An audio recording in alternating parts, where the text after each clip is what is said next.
My name is Simon. I was born in Cyrene, a bustling city in North Africa, where the sun burned the earth and the markets never slept. I was a farmer, a father, and though I didn't know it then, a man on the brink of destiny. I came to Jerusalem for the Passover feast.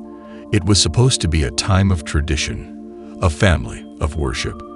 I brought my sons, Alexander and Rufus, hoping they would feel the weight of our history, the sacredness of our God. I didn't know that what I was about to witness would not just change my life, but the course of eternity, the day that changed everything. I was walking in from the countryside, sweat on my brow, dust on my robe. I wasn't thinking about politics or profits. I was thinking about getting bread and making it home before sundown. Then I heard the crowd. At first, it sounded like chaos, shouts, weeping. Roman orders barked into the hot air.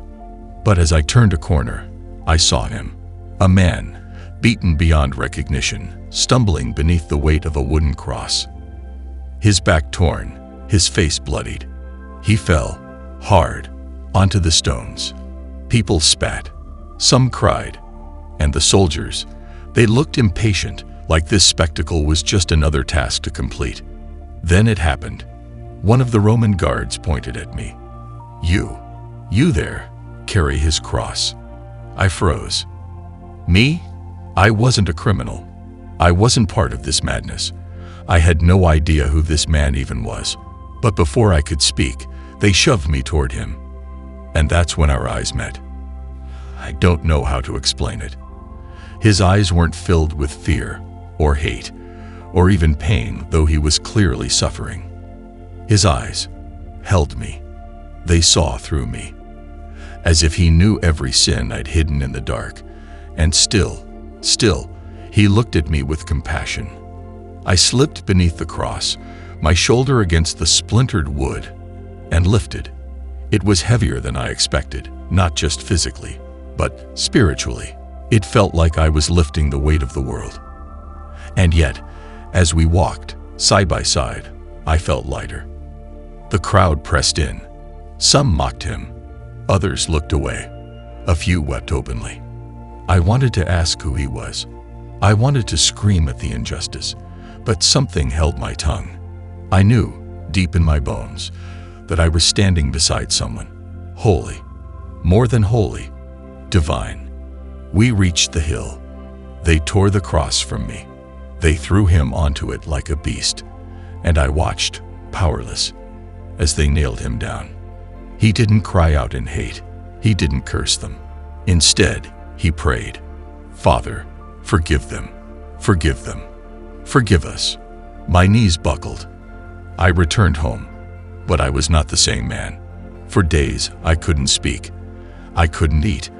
My sons asked what had happened, and all I could do was weep. I had touched the cross, but more than that, the cross had touched me. Then I heard, the tomb, empty. His followers, claiming he had risen. And somehow, I knew it was true. Not just because I'd seen the blood, but because he had seen me. Years later, I became one of his followers, quietly at first, then boldly. My sons too, Alexander and Rufus, gave their lives to his mission. Our house became a haven for believers. And sometimes, when the room grew quiet and the oil lamps flickered, I would tell my story. I didn't choose to carry his cross, but now I choose to carry his name every day. And now, to you. If you're still listening, thank you. Maybe you've been carrying a heavy burden, regret, shame, anger, confusion. I know what that feels like. But I also know what it's like to walk beside Jesus, to be seen, to be changed. So here's what I'd ask. If this story moved something in you, would you consider subscribing to this channel? We share true stories of faith, raw, real, and redemptive, because someone out there needs hope. Maybe it's you. Maybe it's someone you'll share this with. Leave a comment if you've ever had a moment where God showed up in your life, or if you're still waiting for that moment. We'll wait with you. You're not alone.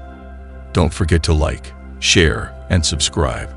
Not for us, but so more people can hear the stories that matter. The stories that change hearts.